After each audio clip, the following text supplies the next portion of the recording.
आकाशवाणी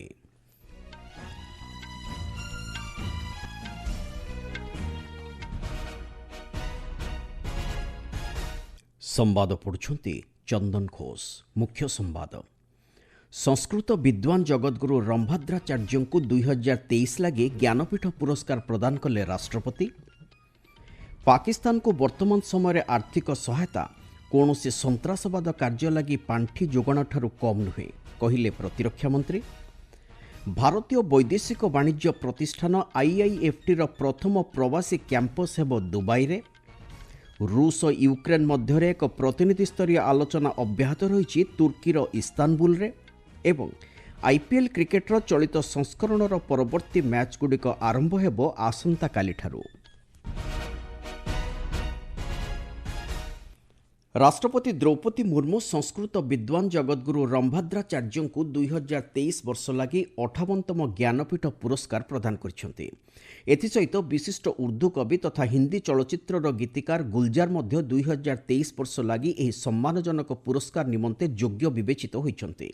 साहित्य क्षेत्र में निजर उल्लेखनीय अवदान लगी एही दुई कृति व्यक्तित्व को राष्ट्रपति अभिनंदन जणाइछन्ति। एही अवसर में उद्बोधन दे ज्ञानपीठ पुरस्कार विकसित भारतर सांस्कृतिक तथा साहित्यिक एकतार प्रतिफलन बोली श्रीमती मुर्मू कहिछन्ति। भारतीय ज्ञानपीठ इन दो शब्दों में भारत भूमि में विकसित ज्ञान तथा सृजन की परंपराओं की मूलभूत एकता व्यक्त होती है।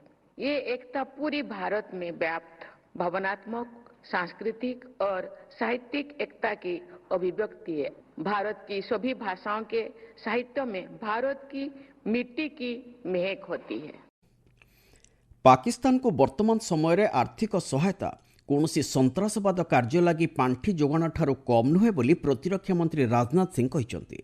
आज गुजरातर भुज वायुसेना केन्द्र ठारे भारतीय जवान मान को उद्बोधन दे से कहिसंति। श्री सिंह पाकिस्तान को संप्रति आर्थिक सहायता प्रदान करथिबा उपरे पुनर्विचार करिबा लागि आंतर्जातिक मुद्रा पांठि आईएमएफ को अनुरोध करिसंति। से कहिसंति एही अर्थर एक बृहत अंश पाकिस्तान मध्यरे सन्त्रासवादी कार्यर भित्तिभूमि को सशक्त तथा प्रोत्साहन देबा दिगरे खर्च कराजिबो। एही परिप्रेक्षी रे आईएमएफ पाकिस्तान को आर्थिक सहायता देबा दिगरे सतर्क रहिबा उचित बोली श्री सिंह कहिसंति। आईएमएफ द्वारा जो कि एक इंटरनेशनल ऑर्गेनाइजेशन है, उसके द्वारा इनडायरेक्ट फंडिंग इसे नहीं माना जाएगा। मैं दुनिया के लोगों के सामने यह सवाल रखना चाहता हूं कि आज के समय में पाकिस्तान को किसी भी तरह की आर्थिक सहायता टेरर फंडिंग से कम नहीं है। भारत यही चाहेगा कि आईएमएफ पाकिस्तान को अपनी $1 बिलियन की असिस्टेंस पर वह पुनर्विचार करे और आगे भी किसी भी तरह की सहायता देने से आईएमएफ परहेज करे। सन्त्रासवाद विपक्ष में भारतर ऑपरेशन सिंदूर को सफल भाव कार्यकारी करिथिबारु प्रतिरक्षा मंत्री एही अवसर में भारतीय वायुसेनार साहसिक पदक्षेप को प्रशंसा करिसेंति। से कहिसेंति एही ऑपरेशन माध्यम सन्त्रासवाद विरोध में भारतर सामरिक शक्ति एवं प्रस्तुति प्रतिफलित होइछि। एही ऑपरेशन द्वारा भारतर सशस्त्र बाहिनी केवल शत्रु पक्ष को प्रतिहत करिनांति बरं सेमानकु संपूर्ण विनाश करिबारे सफल होइछन्ति। भारत एक शांतिप्रिय देश, तेबे शांति नष्ट करुथिबा व्यक्ति विशेष बा संगठन विरुद्ध रे आवश्यक स्थले ठीक समय किभली कठोर पदक्षेप निया जाई पारे ताहा ऑपरेशन सिंदूर माध्यम रे भारत प्रमाण करि पारिछि बोली प्रतिरक्षा मंत्री कहिसंति। साथियों, ऑपरेशन सिंदूर ने यह स्पष्ट संदेश दे दिया है कि हमने शांति के लिए जितना अपना दिल खोल कर रखा है, शांति को नष्ट करने वालों के विरुद्ध उतना ही अपना हाथ भी खोल कर रखा है। एक और बात मैं यहाँ साफ कहना चाहूंगा कि ऑपरेशन सिंदूर अभी खत्म नहीं हुआ है। जो कुछ भी हुआ है वह सिर्फ एक ट्रेलर मात्र था। अब जब भी सही समय आएगा तो हम पूरी पिक्चर भी दुनिया को दिखाएंगे। पाकिस्तान प्रायोजित सन्त्रासवाद विरोध में कार्यकारी करा जायतिबा ऑपरेशन सिंदूर संपर्क में समग्र विश्व निकट में भारतर पक्ष रखिबा लागि विभिन्न देश को राजनीतिक प्रतिनिधि दल पठाइबा निमंते केंद्र सरकार योजना करुछन्ति। मिलिथिबा सूचना अनुसार प्रत्येक प्रतिनिधि दल में उभय शासक और विरोधी दलर सदस्य माने रहिबे। कांग्रेस वरिष्ठ नेता जयराम रमेश नुआदिल्ली सांबादिक मानक कहिसंति एभली कूटनीतिक पदक्षेप संपर्क में संसदीय व्यापार मंत्री किरण रिजिजू कांग्रेस अध्यक्ष मल्लिकार्जुन खड़गे सह आलोचना करिसंति। आसंता सप्ताहरु आरंभ हेबाक थिबा एही अभियान माध्यम पाकिस्तान सन्त्रासवाद को विलोप करने दिगरे भारतर पदक्षेप संपर्क में विश्व नेतृबृंद को अवगत कराजिबो। ଇସ୍ପାତ ଓ ଭାରୀଶିଳ୍ପ ମନ୍ତ୍ରୀ ଏଚ୍ଡି କୁମାରସ୍ୱାମୀ ଆଜି ନୂଆଦିଲ୍ଲୀଠାରେ ଇସ୍ପାତ ମନ୍ତ୍ରଣାଳୟର ନୂତନ ୱେବ୍ସାଇଟ୍ର ଶୁଭାରମ୍ଭ କରିଛନ୍ତି। ସାମାଜିକ ଗଣମାଧ୍ୟମରେ ପୋଷ୍ଟ କରି ଶ୍ରୀ କୁମାରସ୍ୱାମୀ କହିଛନ୍ତି, ଏହି ୱେବ୍ସାଇଟ୍ ମାଧ୍ୟମରେ ମନ୍ତ୍ରଣାଳୟ ସହିତ ଜଡ଼ିତ ସମସ୍ତ ଅଂଶୀଦାରଙ୍କୁ ଠିକ୍ ସମୟରେ ଗୁରୁତ୍ୱପୂର୍ଣ୍ଣ ତଥ୍ୟ ଯୋଗାଇ ଦିଆଯାଇପାରିବ। ମନ୍ତ୍ରଣାଳୟର କାର୍ଯ୍ୟକୁ ଅଧିକ ସ୍ୱଚ୍ଛ, ଦକ୍ଷ ତଥା ଜନସାଧାରଣଙ୍କ ନିକଟତର କରିବା ଉଦ୍ଦେଶ୍ୟରେ ବିକଶିତ କରାଯାଇଥିବା ଏହି ନୂତନ ୱେବ୍ସାଇଟ୍ ଭାରତର ବିଭିନ୍ନ ଭାଷାରେ ଉପଲବ୍ଧ ହେଉଛି। ଦେଶର ଇସ୍ପାତ ଶିଳ୍ପ, ଉତ୍ପାଦନ, ନୀତି ନିର୍ଦ୍ଧାରଣ ତଥା ଏ ସମ୍ପର୍କିତ ବିଭିନ୍ନ ଯୋଜନା ଓ ପଦକ୍ଷେପର ସମନ୍ୱିତ ତଥ୍ୟ ଏହି ୱେବ୍ସାଇଟ୍ରେ ରହିଛି। ସେହିଭଳି ସମୟ ଅନୁସାରେ ଏହି ତଥ୍ୟଗୁଡ଼ିକୁ ମନ୍ତ୍ରଣାଳୟ ପକ୍ଷରୁ ଅପଡେଟ୍ କରାଯିବାର ବ୍ୟବସ୍ଥା ରହିଛି ବୋଲି ଶ୍ରୀ କୁମାରସ୍ୱାମୀ କହିଛନ୍ତି। ଆପଣମାନେ ସମ୍ବାଦ ଶୁଣୁଛନ୍ତି ଆକାଶବାଣୀରୁ। ଭାରତୀୟ ବୈଦେଶିକ ବାଣିଜ୍ୟ ପ୍ରତିଷ୍ଠାନ IIFTର ପ୍ରଥମ ପ୍ରବାସୀ କ୍ୟାମ୍ପସ୍ ସଂଯୁକ୍ତ ଆରବ ଏମିରେଟ୍ସର ଦୁବାଇଠାରେ ପ୍ରତିଷ୍ଠା କରାଯିବ। ଆନ୍ତର୍ଜାତିକ ବ୍ୟବସାୟିକ ଶିକ୍ଷା କ୍ଷେତ୍ରରେ ଭାରତର ଭାଗିଦାରୀକୁ ଅଧିକ ସଶକ୍ତ ତଥା ସମ୍ପ୍ରସାରିତ କରିବା ଦିଗରେ IIFTର ଏହି କ୍ୟାମ୍ପସ୍ ଏକ ଉଲ୍ଲେଖନୀୟ ଭୂମିକା ଗ୍ରହଣ କରିବ ବୋଲି ବାଣିଜ୍ୟ ଓ ଶିଳ୍ପ ମନ୍ତ୍ରୀ ପୀୟୂଷ ଗୋୟଲ କହିଛନ୍ତି। ସେ କହିଛନ୍ତି, ଭାରତୀୟ ଶିକ୍ଷା ବ୍ୟବସ୍ଥାକୁ ଅନ୍ତରାଷ୍ଟ୍ରୀୟକରଣ କରିବା ଦିଗରେ ଏହି ପଦକ୍ଷେପ ସହାୟକ ହେବ। ଶିକ୍ଷା କ୍ଷେତ୍ରରେ ଭାରତର ନେତୃତ୍ୱକୁ ବିଶ୍ୱସ୍ତରରେ ପ୍ରତିଷ୍ଠା କରିବା ସହିତ ଜାତୀୟ ଶିକ୍ଷାନୀତି 2020ର ପ୍ରକୃତ ଚିନ୍ତାଧାରା ଏହା ମାଧ୍ୟମରେ ପ୍ରତିଫଳିତ ହେଉଛି ବୋଲି ଶ୍ରୀ ଗୋୟଲ କହିଛନ୍ତି।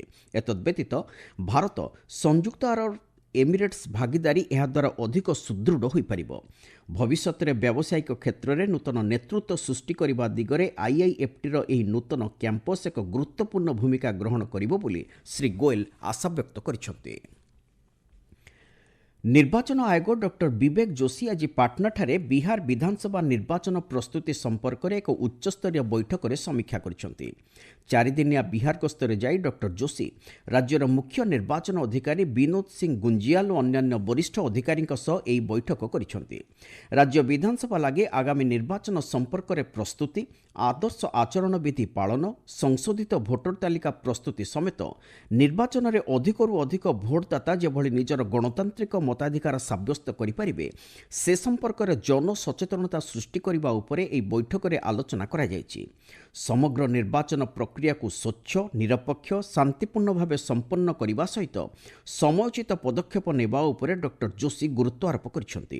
କୌଣସି ଯୋଗ୍ୟ ନାଗରିକ ଯେଭଳି ଭୋଟଦାନରୁ ବଞ୍ଚିତ ନ ହୁଅନ୍ତି ତାହା ସୁନିଶ୍ଚିତ କରିବାକୁ ଡକ୍ଟର ଯୋଶୀ ସମସ୍ତ ଅଧିକାରୀଙ୍କୁ ନିର୍ଦ୍ଦେଶ ଦେଇଛନ୍ତି। ରୁଷ ଓ ୟୁକ୍ରେନ୍ ମଧ୍ୟରେ ଏକ ପ୍ରତିନିଧିସ୍ତରୀୟ ଆଲୋଚନା ତୁର୍କୀର ଇସ୍ତାନବୁଲରେ ଜାରି ରହିଛି। ଗତ 3 ବର୍ଷ ମଧ୍ୟରେ ପ୍ରଥମ ଥର ଲାଗି ଦୁଇ ଦେଶ ମଧ୍ୟରେ ପ୍ରତ୍ୟକ୍ଷ ଆଲୋଚନା କରାଯାଉଛି। ତେବେ ଏହି ଆଲୋଚନାରେ ରୁଷ ରାଷ୍ଟ୍ରପତି ଭ୍ଲାଦିମିର ପୁତିନ କିମ୍ବା ୟୁକ୍ରେନ୍ ରାଷ୍ଟ୍ରପତି ଭୋଲୋଦିମିର ଜେଲେନ୍ସ୍କି ଭାଗ ନେଇନାହାନ୍ତି। ୟୁକ୍ରେନ୍ର ପ୍ରତିରକ୍ଷା ମନ୍ତ୍ରୀ ରୁସ୍ତେମ୍ ଉମେରୋଭ୍ ନିଜ ଦେଶର ପ୍ରତିନିଧି ଦଳର ନେତୃତ୍ୱ ନେଇଥିବା ବେଳେ ରୁଷର ନେତୃତ୍ୱ ନେଇଛନ୍ତି ଭ୍ଲାଦିମିର ମେଡେନ୍ସ୍କି। ତୁର୍କୀର ବୈଦେଶିକ ମନ୍ତ୍ରୀ ହାକାମ୍ ଫିଦାନଙ୍କ ଅଧ୍ୟକ୍ଷତାରେ ଏହି ବୈଠକ ଅନୁଷ୍ଠିତ ହେଉଛି। ଜାମ୍ମୁ କାଶ୍ମୀରରେ ଆତଙ୍କବାଦ ବିରୋଧୀ ଅପରେସନ ମାଧ୍ୟମରେ ସୁରକ୍ଷାକର୍ମୀଙ୍କ ଦ୍ୱାରା ଗତ 48 ଘଣ୍ଟା ମଧ୍ୟରେ 6 ଜଣ ଆତଙ୍କବାଦୀ ନିହତ ହୋଇଛନ୍ତି। ଆଜି ଶ୍ରୀନଗରଠାରେ ସିଆର୍ପିଏଫ୍ ଓ ସେନା ପକ୍ଷରୁ ଅନୁଷ୍ଠିତ ଏକ ମିଳିତ ସାମ୍ବାଦିକ ସମ୍ମିଳନୀରେ ଏହି ସୂଚନା ଦିଆଯାଇଛି। ମିଳିଥିବା ସୂଚନା ଅନୁଯାୟୀ ସମ୍ପ୍ରତି ପହଲଗାମ ଅଘଟଣ ପରେ ଜାମ୍ମୁ କାଶ୍ମୀରରେ ଆତଙ୍କବାଦ ବିପକ୍ଷ କାର୍ଯ୍ୟାନୁଷ୍ଠାନକୁ ଅଧିକ ତ୍ୱରାନ୍ୱିତ କରାଯାଇଛି। ପୁଲଗାଓଁ, ପୁଲୱାମା ଓ ସୋପିଆନ ଜିଲ୍ଲାରେ ଆତଙ୍କବାଦୀ ଲୁଚି ରହିଥିବା ଖବର ପାଇବା ପରେ ଗତ 48 ଘଣ୍ଟା ଧରି ସମ୍ପୃକ୍ତ ଅଞ୍ଚଳରେ ଏହି ଅପରେସନ ଚାଲିଥିବା ସମୟରେ ସୁରକ୍ଷାକର୍ମୀଙ୍କ ଗୁଳିରେ 6 ଜଣ ଆତଙ୍କବାଦୀ ନିହତ ହୋଇଛନ୍ତି। ଜାମ୍ମୁ କାଶ୍ମୀରରୁ ଆତଙ୍କବାଦର ମୂଳୋତ୍ପାଟନ କରିବା ଉଦ୍ଦେଶ୍ୟରେ କରାଯାଇଥିବା ଏହି ଅପରେସନ ସମୟରେ ସାଧାରଣ ନାଗରିକଙ୍କ ସୁରକ୍ଷା ଉପରେ ପ୍ରାଥମିକତା ଦିଆଯାଇଥିଲା। IPL କ୍ରିକେଟର ପରବର୍ତ୍ତୀ ମ୍ୟାଚ୍ଗୁଡ଼ିକ ଆସନ୍ତାକାଲିଠାରୁ ଆରମ୍ଭ ହେବ। ଭାରତୀୟ କ୍ରିକେଟ କଣ୍ଟ୍ରୋଲ ବୋର୍ଡ BCCI ପକ୍ଷରୁ ଦିଆଯାଇଥିବା ସୂଚନା ଅନୁଯାୟୀ IPLର ଏହି ସଂସ୍କରଣ ଫାଇନାଲ ମ୍ୟାଚ୍ ଜୁନ୍ 3 ତାରିଖରେ ଅନୁଷ୍ଠିତ ହେବ। ଭାରତ ପାକିସ୍ତାନ ଉତ୍ତେଜନା ପରିପ୍ରେକ୍ଷୀରେ ଚଳିତ ବର୍ଷର IPL କ୍ରିକେଟ ପ୍ରତିଯୋଗିତା ଗତ 9 ତାରିଖରୁ ଏକ ସପ୍ତାହ ପାଇଁ ସ୍ଥଗିତ ରଖାଯାଇଥିଲା। ତେବେ ଆସନ୍ତାକାଲିଠାରୁ ଆରମ୍ଭ ହେଉଥିବା ବାକି ମ୍ୟାଚ୍ଗୁଡ଼ିକ ମଧ୍ୟରୁ କେତେକର ସ୍ଥାନର ପରିବର୍ତ୍ତନ କରାଯାଇଛି। ଆସନ୍ତାକାଲି ବେଙ୍ଗାଲୁରୁର ଏମ୍ ଚିନ୍ନାସ୍ୱାମୀ ଷ୍ଟାଡିୟମଠାରେ ରୟାଲ ଚ୍ୟାଲେଞ୍ଜର୍ସ ବେଙ୍ଗାଲୁରୁ ଓ କୋଲକାତା ନାଇଟ୍ ରାଇଡର୍ସ ମଧ୍ୟରେ ପ୍ରଥମ ମ୍ୟାଚ୍ ଖେଳାଯିବ। କେବଳ ଜୟପୁର ବେଙ୍ଗାଲୁରୁ ଦିଲ୍ଲୀ ମୁମ୍ବାଇ ଲକ୍ଷ୍ନୌ ଓ ଅହମ୍ମଦାବାଦରେ ଟୁର୍ଣ୍ଣାମେଣ୍ଟର ପରବର୍ତ୍ତୀ ମ୍ୟାଚ୍ଗୁଡ଼ିକ ଖେଳାଯିବ ବୋଲି ବିସିସିଆଇ ସ୍ପଷ୍ଟ କରିଛି। ମୋହାଲି ଏବଂ ଧର୍ମଶାଳାରେ ଏହି ସଂସ୍କରଣର ଆଉ କୌଣସି ମ୍ୟାଚ୍ ଅନୁଷ୍ଠିତ ହେବ ନାହିଁ। ପଞ୍ଜାବ କିଙ୍ଗସ୍ ଓ ମୁମ୍ବାଇ ଇଣ୍ଡିଆନ୍ସ ମଧ୍ୟରେ ଅହମ୍ମଦାବାଦରେ ଖେଳାଯିବାକୁ ଥିବା ପରବର୍ତ୍ତୀ ମ୍ୟାଚ୍ ଆସନ୍ତା 26 ତାରିଖରେ ଜୟପୁରର ଏସ୍ଏମ୍ଏସ୍ ଷ୍ଟାଡିୟମ୍ରେ ଖେଳାଯିବ। ମୁଖ୍ୟ ସମ୍ବାଦଗୁଡ଼ିକ ପୁଣି ଥରେ। ସଂସ୍କୃତ ବିଦ୍ୱାନ ଜଗଦ୍ଗୁରୁ ରମ୍ଭଦ୍ରାଚାର୍ଯ୍ୟଙ୍କୁ 2023 ଲାଗି ଜ୍ଞାନପୀଠ ପୁରସ୍କାର ପ୍ରଦାନ କଲେ ରାଷ୍ଟ୍ରପତି। ପାକିସ୍ତାନକୁ ବର୍ତ୍ତମାନ ସମୟରେ ଆର୍ଥିକ ସହାୟତା କୌଣସି ସନ୍ତ୍ରାସବାଦ କାର୍ଯ୍ୟ ଲାଗି ପାଣ୍ଠି ଯୋଗାଣଠାରୁ କମ୍ ନୁହେଁ କହିଲେ ପ୍ରତିରକ୍ଷା ମନ୍ତ୍ରୀ। ଏବଂ ଆଇପିଏଲ୍ କ୍ରିକେଟର ଚଳିତ ସଂସ୍କରଣର ପରବର୍ତ୍ତୀ ମ୍ୟାଚ୍ଗୁଡ଼ିକ ଆରମ୍ଭ ହେବ ଆସନ୍ତାକାଲିଠାରୁ। ସମ୍ବାଦ ଶେଷ ହେଲା।